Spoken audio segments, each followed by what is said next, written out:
تیری شان جل جلالہ، تیری شان جل جلالہ۔ ناظرین آداب، ڈی ڈی اردو میں آپ کا خیر مقدم ہے۔ آپ تمام کو عید الاضحیٰ کی بے حد مبارکباد، خاص طور سے ان مومنین کو جنہیں حج اور دیگر احکامات کی ادائیگی کی توفیق ہوئی ہے۔ چونکہ حج اور عید الاضحیٰ کا تعلق عصیان اور معاصی سے توبہ اور گناہوں کی تلافی کا موقع ہے، اس لیے اس موقع پر معروف صوفی حضرت نصیر الدین چراغ دہلوی کی ایک مناجات کے چند اشعار سے میں اس کی ابتدا کرنا چاہوں گا۔ آپ فرماتے ہیں: یکے گویم یکے دانم یکے در دل گرہ بستم، بے دل تصدیق دارم از زباں اقرار یا اللہ، ز سرتا پا گنہگارم گناہا بے عدد دارم، رہائی دے از انکارم بے استغفار یا اللہ، بروز حشر در محشر نمی دانم چه خواہد شد، مکن شرمند اور رسوا دراں بازار یا اللہ۔ آج کے اس مذاکرے کا موضوع جیسا کہ معلوم ہے عید الاضحیٰ اور حج ہے، اور اس مذاکرے میں ہمارے ساتھ خاص مہمان شامل ہیں۔ میری دائیں طرف مولانا خوشتر نورانی صاحب ہیں، جن کا جو معروف علمی اور دینی رسالے جامع نور کے مدیر ہیں، اور میرے بائیں طرف معروف عالم دین اور شاہ ولی اللہ انسٹیٹیوٹ کے چیئرمین مولانا مفتی عطاء الرحمن قاسمی صاحب ہیں، اور معروف دانشور اور تعلیمی میدان میں کارہائے نمایاں انجام دینے والے الیاس ملک صاحب ہیں۔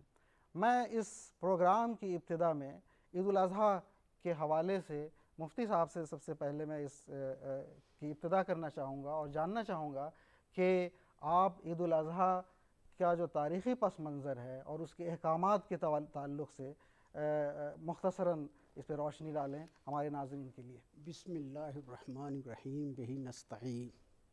میرے دوست اخلاق آن صاحب نے عید الاضحیٰ کی تاریخی پس منظر کے متعلق مجھ سے دریافت کیا ہے۔ اسلام میں دو تہوار بڑے مقدس اور پاکیزہ تہوار ہیں، ایک ہے عید الفطر اور ایک ہے عید الاضحیٰ۔ عید الفطر دراصل ایک مہینے کے پہم روزے کی خوشی کی یادگار ہے، اور عید الاضحیٰ دراصل حضرت ابراہیم خلیل اللہ کی ان قربانیوں کی یادگار ہے، اور یہ اسلام کے دو بنیادی تہوار ہیں۔ حضور صلی اللہ علیہ وسلم نے جب مکہ مکرمہ سے ہجرت کیا اور مدینہ میں تشریف لے گئے تو دیکھا کہ دو موقع پر لوگ خوشی کا اظہار کر رہے ہیں، تو حضور صلی اللہ علیہ وسلم نے فرمایا ما ھذا یومان، یہ دونوں دن کیسے ہیں؟ تو لوگوں نے کہا یا رسول اللہ، ہم جاہلیت میں اس طرح کے دو روز ہوا کرتے تھے جس کو نیروز اور مہرجان کہتے ہیں، اس کی یادگار بناتے ہیں۔ فارسی کے آدمی ہیں نیروز نوروز، گویا کہ ایرانیوں کے نزدیک جو فروری کے 22 تاریخ یا 21 تاریخ کے جو خوشی ہوتی ہے اس کو، اور مہرجان مہرگام جس کو کہتے ہیں عرب اس میں ایرانیوں میں اس کو مہرجان، تو دو خوشی کے دن ہے۔ تو حضور صلی اللہ علیہ وسلم کا یہ طریقہ تھا کہ جاہلیت کے جو بھی طریقے تھے اس کو بالکل کنڈم نہیں کرتے تھے، بالکل اس کو ختم نہیں کرتے تھے، بلکہ اس میں تھوڑی سی ترمیم کر دیتے تھے، اسلامی رخ توحید کا رخ دے دیتے تھے۔ حضور صلی اللہ علیہ وسلم نے فرمایا کہ ان دونوں کے مقابلے میں اللہ تعالیٰ نے دو خوشی کے دن دیے ہیں، ایک ہے عید الاضحیٰ اور ایک ہے عید الفطر۔ پھر وہ تفصیل بتائی کہ ایک تو حضرت ابراہیم خلیل اللہ جنہوں نے اپنے بچے کی قربانی پیش کی تھی، اللہ تعالیٰ نے ان کے بدل میں ایک دمبا دے دیا تھا اور وہ محفوظ رہے، تو اس ایثار اور قربانی کے جذبے کو قربانی سے جوڑ دیا، اور ایک مہینے کے جو روزے رکھتے ہیں اس کے لیے حضور صلی اللہ علیہ وسلم نے کہا کہ ایک دن خوشی کے، تو 2 خوشی کے دن ہیں اسلام میں آئے ہیں. اور یہاں تک کہ حضرت عائشہ رضی اللہ تعالیٰ عنہ جب وہ حبشی لوگ یہ کرتب دکھاتے تھے تو حضرت عائشہ حضور اکرم صلی اللہ علیہ وسلم کے کندھے پر اپنی ٹھڈی کو رکھ کر دیکھ رہی تھی. مفتی صاحب نے بڑی خوش اسلوبی سے بڑے تفصیل سے اس کے تاریخی پس منظر پہ روشنی ڈالی ہے اور اس بات کا اشارہ کیا کہ ظاہر ہے یہ عید الاضحیٰ جو ہے وہ سنت ابراہیمی ہے اور اس کی جو بنیادی چیز ہے وہ ایثار ہے اور للہیت ہے، خلوص ہے. لیکن آج کل کئی بار یہ دیکھنے میں آتا ہے آج کے تناظر میں کہ کہیں نہ کہیں ایسا لگتا ہے کہ اس میں اس خلوص کی کمی اور اس کو رسمی طور پہ ادا کرنا زیادہ دکھائی دیتا ہے. اس حوالے سے آپ مولانا خوشتر نعمانی صاحب روشنی ڈالیں. دیکھیں یہ اسلام میں دوگانہ جو نماز ادا کی جاتی ہے جی، قربانی اور جو عید الاضحیٰ ہے، عید الاضحیٰ دراصل زکوٰۃ کی طرح اس کا بھی کانسیپٹ ہے کہ جو صاحب نصاب ہوگا اسی پر قربانی واجب ہوگی. صاحب نصاب کون ہوگا وہ تو سبھی جانتے ہیں کہ زکوٰۃ کا کانسیپٹ جیسا ہے، اس کی تفصیلات اس کی ہیں، تفصیل ایک الگ ہے اپنے موقع پہ. جی، تو عام طور پر یہ دیکھا جاتا ہے کہ سماجی طور پر ہم جیسے جیسے زمانہ رسالت سے ہم آگے کی طرف جا رہے ہیں، جی، اسلام کے بہت سے کانسیپٹ کے اندر جو ہے ہماری سماجی طور پر جو اپنے ویریفیکیشن کر دیا ہے لوگوں نے اور اس کی تبدیلی بہت سی آ چکی ہیں. آج کی ڈیٹ میں ہم دیکھ رہے ہیں کہ قربانی کو ایک عبادت نہ سمجھ کر دکھاوے کا ایک جذبہ ہم دیکھتے ہیں کہ بہت زیادہ ہو گیا ہے. مثال کے طور پر ہم یہ بھی دیکھتے ہیں کہ بعض جگہوں پر جن کے پاس بہت زیادہ پیسہ ہے وہ 100 قربانی کر رہے ہیں، دمبے کی کر رہے ہیں، جبکہ قربانی جو ہے وہ ایک ہی جانور کی ہے، ان پر فرض ہے، یہ واجب ہے ان کے اوپر. بعض جگہوں پہ بڑی قیمتوں میں خریدا جاتا ہے. بڑی قیمتوں میں آپ نے یہ بھی دیکھا ہوگا کہ جو جانور عام طور پر 10-15 ہزار کے آپ کو مل جاتے ہیں ان کو آپ 2-2 لاکھ 3-3 لاکھ میں نمائش کے طور پر شوبازی کے طور پر کریں. دیکھیے قربانی میں دراصل اللہ کی طرف سے جو احکام ہیں، قربانی اس کا نام نہیں ہے. اللہ تعالیٰ آپ کے جانور کو نہیں دیکھتا، اللہ تعالیٰ آپ کے چمڑے کو نہیں دیکھتا، آپ کے خون کو نہیں دیکھتا ہے، بلکہ یہ بیسکلی ایک نیت ہے کہ اللہ نے جو آپ پر حکم دیا ہے قربانی کا، جو صاحب نصاب ہیں اللہ کی راہ میں اس کو حضرت ابراہیم علیہ السلام کی سنت کے طور پر، ادائیگی کے طور پر یہ قربانی جن پر نصاب صاحب نصاب ہیں ان پر واجب ہوتی ہے، فرض ہوتی ہے کہ وہ اس کو ادا کریں. اب اس میں کیا ہے کہ وہ جو باقی چیزوں کا جو کانسیپٹ ہے کہ بھئی غربا میں تقسیم کر دیں، جو جانور کٹ رہا ہے یا جو قربانی ہو رہی ہے اس کے گوشت کو جانور، اس کے قربانی کی کھالوں کو بھی دینی کاموں میں لائیں. چنانچہ ہم مدرسے میں دیتے ہیں سب کچھ، وہ سب ساری صورتیں ہمارے سامنے ہیں. لیکن آج کل جو جذبہ ہے کہ کم سے کم ہم یہ دیکھ رہے ہیں کہ ایک تو مسلمان اس کو بہت زیادہ اہمیت نہیں دیتا ہے، بہت زیادہ اس کو، بہت سی چیزوں کو اس کو یہ سمجھتا ہے کہ یہ کوئی ایسی چیز نہیں ہے جس کو بہت زیادہ اہمیت دی جائے. حالانکہ یعنی مادیت اور صارفیت کا اثر جو ہے دینی احکامات کی ادائیگی میں بھی ہو رہا ہے. جی ایک چیز جو مولانا نورانی صاحب نے اشارہ کیا کہ اس میں غربا کا بھی حق ہے اور یہ ہے، تو الیاس ملک صاحب آپ اس چونکہ آپ کا سماجی کاموں سے تعلق ہے، اس حوالے سے بتائیں کہ قربانی کا جو یہ فریضہ ہے یا جو یہ جو طریقہ ہے اس میں غربا کو جو شامل کیا جانا ہے یا پڑوسیوں کو یا دوست احباب کو، اس کی سماجی کیا اہمیت ہے اور اس سے کیا اس کے مثبت اثرات ہمارے سوسائٹی یا معاشرے پہ پڑتے ہیں یا اس کے لیے استعمال کیا جا سکتا ہے؟ دیکھیے اس میں ابھی جیسا کہ مولانا خوشتر نعمانی صاحب نے قربانی کے تعلق سے بتایا، جی، سب سے پہلی تو ایک چیز یہ ہے دین میں جی، کہ دکھاوا بالکل نہیں ہے. جی بالکل. وہ جو حدیث ہے حضور اکرم صلی اللہ علیہ وسلم کی جو کہ بنیاد ہے، انما الاعمال بالنیات، جی، عملوں کا دار و مدار نیتوں پر ہے. تو کوئی بھی کام اگر دکھاوے کے لیے کیا جا رہا ہے، چاہے وہ نماز ہو، چاہے وہ زکوٰۃ ہو، چاہے وہ حج ہو، چاہے وہ روزہ ہو، یہ شرک ہے. خاص اللہ کے لیے ہونا چاہیے. اب رہا قربانی کی بات، تو قربانی میں اور ہر چیز میں دین کے سماجی پہلو ہے. اس کی وجہ یہ ہے کہ اللہ تعالیٰ نے دنیا انسان کے لیے بنائی ہے، لیکن انسان کو آخرت کے لیے بنایا ہے. تو دنیا جو ہے وہ انسانوں کے رہنے کی جگہ ہے. اور ظاہر سی بات ہے کہ سماج انسانوں سے ہے، ہم سے آپ سے سماج ہے. جہاں انسان رہ رہا ہے وہاں سماج ہے. اور ہمارے سماج میں ہمیشہ ہر دور میں غربا بھی رہے ہیں، مساکین بھی رہے ہیں، اور صاحب حیثیت اور پیسے والے بھی رہے ہیں. قربانی کے گوشت کا 3 حصہ کیا جاتا ہے. ایک حصہ غربا اور مساکین کے لیے ہے، ایک حصہ اقربا کے لیے ہے، اور ایک حصہ اس کے اپنے لیے.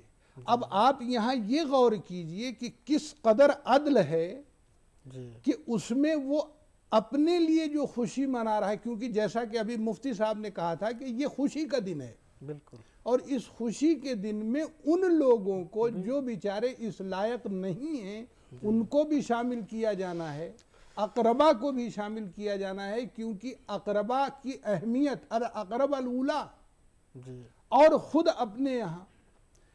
تو سماج میں اگر اس طرح سے چلا جائے تو وہ لوگ جو غریب ہیں، جو مسکین ہیں، ان کی مدد بھی ہوگی اور آپسی تعلق بھی قائم ہوگا. اس حوالے سے کہ پہلے جو طریقہ تھا یا جو ابھی کئی ساری باتیں آئیں اس قربانی کی ادائیگی کے حوالے سے، کوئی ایسا پہلو ہے جس پہ آپ اور اضافہ کرنا چاہیں گے؟ یہ جو عید الاضحیٰ ہے، یہ جو اس کی نماز ہوتی ہے اس میں اجتماعیت کا بھی مظاہرہ ہوتا ہے. اور وہ سنت رسول ہے. سنت اس کے لیے ایک بنیادی بات یہ ہے کہ اس میں جب آدمی عیدگاہ جائے تو تکبیر کہتا جائے، اللہ کی عظمت، اللہ کی بڑائی کو بیان کرتا، اللہ اکبر اللہ اکبر لا الہ الا اللہ، اللہ اکبر اللہ للہ الحمد پڑھتا جائے، اور ایک راستے سے جائے اور دوسرے راستے سے پلٹ کر آئے. اس میں خاص بات یہ ہے کہ اس میں مظاہرہ ہو. اور عید الاضحیٰ میں یہ ہے کہ آ کر قربانی کرے اور قربانی کے جانور کے گوشت سے گویا کہ نہار اپنے منہ کو ذائقہ دار بنائے. یعنی اس میں اس کو خدا کی سے لگاؤ، تعلق، اور ساتھ ساتھ لوگوں کے ساتھ بھائی چارہ اور انسانیت کا بھی پیغام. بنیادی بات. دوسرا جو اس موقع پہ جو بڑا ایک فریضہ ہے اور اسلام کے بنیادی ارکان میں سے ایک حج ہے، اس کے حوالے سے ہم بات کرنا چاہیں گے. اور سب سے پہلے میں مفتی صاحب سے اس بارے میں پوچھنا چاہوں گا کہ حج کا جو ایک تاریخی پس منظر ہے یا یہ جو احکام ہے، اس کی فرضیت جو ہے، اس کے حوالے سے آپ ہمارے ناظرین. حج جو ہے، جو فرائض ہیں، نماز ہے، روزہ ہے، زکوٰۃ ہے، ان فرائض میں سے ایک حج بھی ہے. کچھ فرائض ایسے ہیں جو بدنی ہیں، آپ نماز پڑھیے. کچھ فرائض ایسے بھی ہیں جو مالی ہیں، تو حج مالی فرائض میں داخل ہے. اس شخص کے اوپر فرض ہوتا ہے جو استطاعت رکھے بیت اللہ تک جانے کا، سفر کے مصارف برداشت کرے، اس کے اوپر ہے.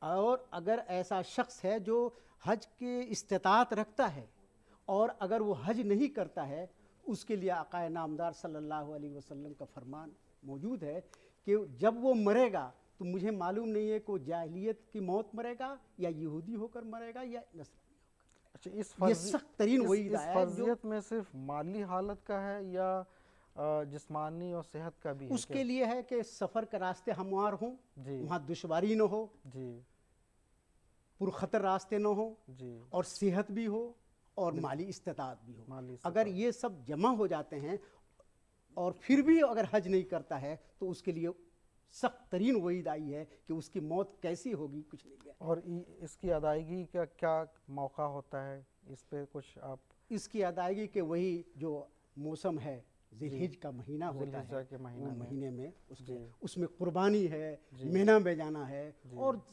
طواف کرنا ہے، سعی بین صفا مروہ ہے، یہ سب گویا کہ اس کے لیے شرائط ہیں۔ اور اس میں خاص بات یہ حج میں ایک چیز ذہن میں رہے کہ حج ایک ایسا عمل ہے کہ سب کو برابر کر دیا ہے۔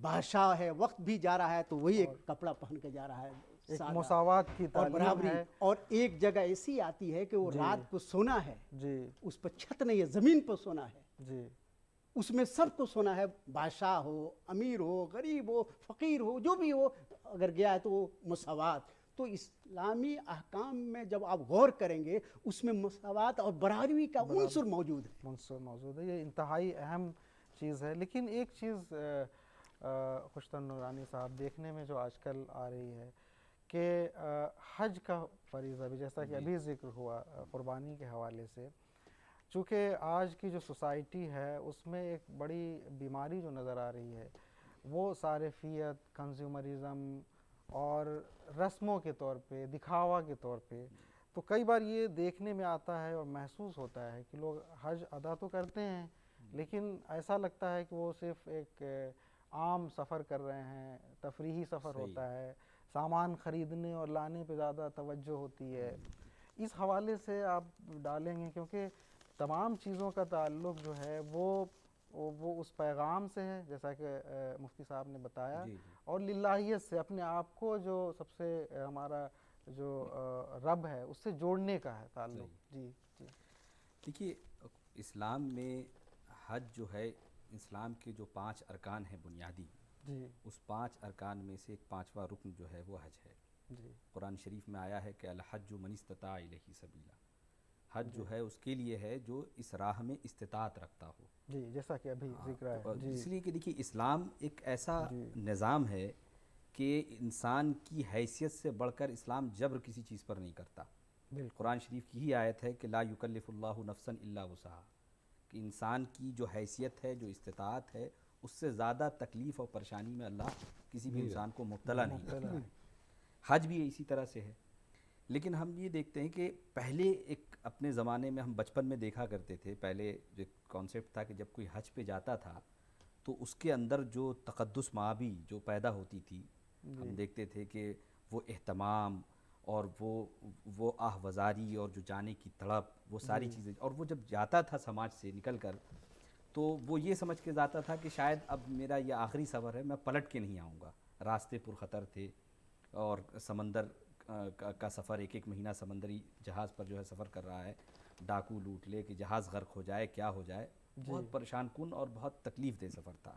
لیکن جیسے جیسے دنیا آگے بڑھتی گئی، صارفیت آتی گئی، اب ایک طرح سے ہم یہ دیکھ رہے ہیں کہ سماج میں بہت سی تبدیلیاں آئی ہیں۔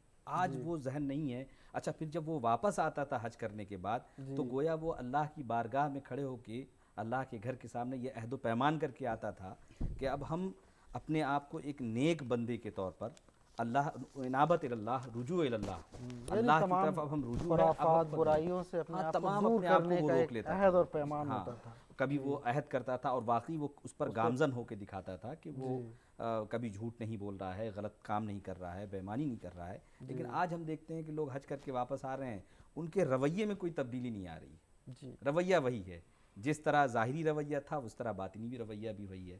تو گویا کہیں نہ کہیں دنیاوی جو کنزیومرزم ہے اس کے تحت ہم نے اس کو ایک طرح سے ایک فیشن بنا لیا ہے۔ اچھا، آپ یہ دیکھیں کہ آج لوگ حج کرنے جا رہے ہیں تو اب پیسے کی اتنی فراوانی ہو گئی ہے اور اتنی آسانی ہو گئی ہے کہ لوگ، جن کو میں دیکھ رہا ہوں کہ بہت سے کام ایسے پڑے ہوئے ہیں نیکی کے، لیکن اس کے باوجود جو 15-15 20-20 حج کر رہے ہیں، ہر سال 6-6 8-8 2-2 3-3 بار عمرے کے لیے جا رہے ہیں۔ اب یہ ہو گیا ہے کہ بھئی بچوں کی چھٹی ہو رہی ہے، لاؤ ہالیڈے پیکیجز میں ہم بجائے نینی تال اور شملہ جانے کے ہم یہاں ہو کے چلے آئیں۔ ظاہر بات ہے کہ جب یہ کانسیپٹ آیا ہے اور کہیں پر آپ اتنی زیادہ آپ کی فراوانی ہو گئی ہے تو وہ عبادت کے کانسیپٹ میں، وہ تقدس مآبی جو تھی، جو اللہ کے سامنے کھڑے ہو کر رجوع کرنے کی اور تائب ہونے کی جو ایک بات تھی، اس میں کہیں نہ کہیں بہت زیادہ گراوٹ آئی ہے۔ بڑی نقطے کی بات خوشتر صاحب نے کہی ہے۔ اس کے جو یہ سماجی پہلو ہے حج کے ادائیگی، فریضے کی ادائیگی، جیسا کہ مفتی صاحب نے ذکر کیا تھا کہ یہ ایک فریضہ ہے اگر جس کو بھی اس کی استطاعت ہے، لیکن اس میں افراط یا اس کو صرف ایک ریاکاری اور دکھاوے کی وجہ سے کرنا، اور جو اس کا مقصد ہے کہ برائیوں سے دور ہو جانا اور اس کا عہد و پیمان کر لینا، اور ساتھ ساتھ اس میں ایک جو پیغام ہے مساوات کا، انسانیت کا، وہ پہلو اس پہلو کو ہم کیسے حج کے حوالے سے صحیح کہہ رہے ہیں، وہ پہلو کہیں کھوتا ہوا نظر آ رہا ہے. جی. اور حج تو صحیح بات یہ ہے کہ زندگی میں ایک بار فرض ہے. جی. اب جیسے ابھی مولانا خوشتر نعمانی صاحب نے کہا کہ بھائی کئی بار لوگ جا رہے ہیں حج پر، جی، تو وہ جتنی بار بھی لوگ حج پر جا رہے ہیں وہ تو نفلی حج ہے. جی. لیکن ایک چیز اور دیکھنے کی ہے، کیونکہ ہماری ذمہ داریاں ایک وہ ہیں جو حقوق اللہ ہیں، جی، اور ایک وہ ہیں جو حقوق العباد ہیں. جی. تو اگر ہم حقوق اللہ کو ادا کر رہے ہیں، جی، تو پھر ہمیں حقوق العباد کو بھی ادا کرنا چاہیے. جی. اب اگر کوئی شخص اپنا فرض ادا کر چکا ہے، جی، تو وہ یقیناً اگر استطاعت رکھتا ہے تو حج پہ جائے. جی. لیکن اگر اس کے پڑوس میں کوئی بھوکا یا غریب ہے، یا اس کے اقربا میں یا جاننے ملنے والوں میں جی. کسی کی حالت بہت خراب ہے، جی. جو مدد کے مستحق ہیں، جی. تو ان کی مدد بھی ہماری ذمہ داری ہے. جی. اور یہ سماجی کام، جیسے ہم نے کہا کہ وہ سماج جو ہے وہ تو ہم سے، آپ سے ہے، انسانوں سے ہے. جی. تو سماج کی ذمہ داریاں بھی ہم انسانوں کی ہیں کہ ہم اس کو دیکھیں. اور مساوات کے ساتھ ساتھ اس میں اخلاص اور قربانی کا جذبہ، کیونکہ جو قربانی کرتا ہے وہ وہاں جا کے حج کے ادا کرنے کے بعد، کیونکہ حج پہ جو شخص بھی جا رہا ہے، جی. وہ منا میں 8 کے قیام کے بعد 5 نمازیں اس کو منا میں پڑھنی ہیں. اس کے بعد پھر وہ عرفات کے لیے 9 ذی الحجہ کو صبح روانہ ہوتا ہے. اس کا دن دوپہر تک وہاں وہ پہنچتا ہے اور شام تک وہ وہاں عرفات میں رہتا ہے. جی. اور اس کے بعد مغرب بعد وہاں سے وہ پھر مزدلفہ آتا ہے. جی. تو جیسے ابھی مفتی صاحب نے کہا تھا کہ وہ ایک جگہ جہاں پر کہ بادشاہ اور عام آدمی سب کو آسمان کے نیچے سونا ہے، وہ مزدلفہ ہے، جہاں وہ رات کا قیام کر کے 10 کو صبح پھر منا میں واپس آتا ہے. اب وہاں جو وہ قربانی کرتا ہے، تو قربانی کیا چیز ہے؟ قربانی جو ہے وہ جذبہ ہے جو انسان کو دوسروں کے لیے کچھ کرنے پر آمادہ کرتا ہے. اور اگر آج سماج میں یہ جذبہ پیدا ہو جائے کہ ہمیں دوسروں کے لیے کرنا ہے، تو میں یہ سمجھتا ہوں کہ سماج کا سارا مسئلہ ہی حل ہو جائے گا. کہیں کوئی مشکل اور کہیں کوئی برائی نظر نہیں آئے گی. لوگ ایک دوسرے کے لیے آگے بڑھ کر کے خلوص اور محبت کے ساتھ بڑھیں گے اور ایک دوسرے کے لیے اپنے آپ کو حاضر کریں گے. تو پھر مسئلہ کہاں ہے؟ مسئلہ تو کہیں رہ نہیں جائے گا اگر ہم صحیح طرح اس پہ عمل کریں. تو بات بالکل صحیح ہے کہ ہم عمل ضرور کر رہے ہیں، لیکن اس میں وہ بات نہیں پیدا ہو رہی، کیونکہ وہ اس طرح عمل جس طرح اس کا تقاضا ہے، اس میں کہیں نہ کہیں کچھ کمیاں ہیں جن کو ہمیں اپنا محاسبہ کر کے دور کرنا چاہیے. اور عمل میں وہ اخلاص اور وہ خلوص لانا چاہیے جس سے کہ نہ صرف عبادت ہو بلکہ اس کے ساتھ سماجی برائیاں بھی دور ہوں. بہت خوب. آپ نے اس سماجی پہلو پہ بڑی خوبصورتی سے نظر ڈالی. مفتی صاحب، میں اسی حج کے تعلق سے ہی، جیسا کہ ابھی ذکر بھی آیا تھا، خوشتر نورانی صاحب نے اور الیاس ملک صاحب نے ادھر اشارہ کیا کہ جو یہ حج کی ادائیگی کا جو تعدد ہے کہ متعدد بار لوگ جاتے ہیں، اس کے حوالے سے کیا ہے، کیا احکام ہے اس اسلامی نظر سے؟ میں ایک دو باتیں عرض کروں گا یہاں پہ. جی. حج پر کوئی پابندی عائد نہیں کی جا سکتی ہے. جی. اگر وہ صاحب استطاعت ہے، ایک بار بھی جا سکتا ہے، 2 بار بھی جا سکتا ہے، 3 بار بھی جا سکتا ہے، جائے نہیں، کوئی پابندی عائد نہیں کر سکتے. جی. جی. اور کرنا بھی جائز نہیں ہے. جی. اس کے لیکن افراط، تفریط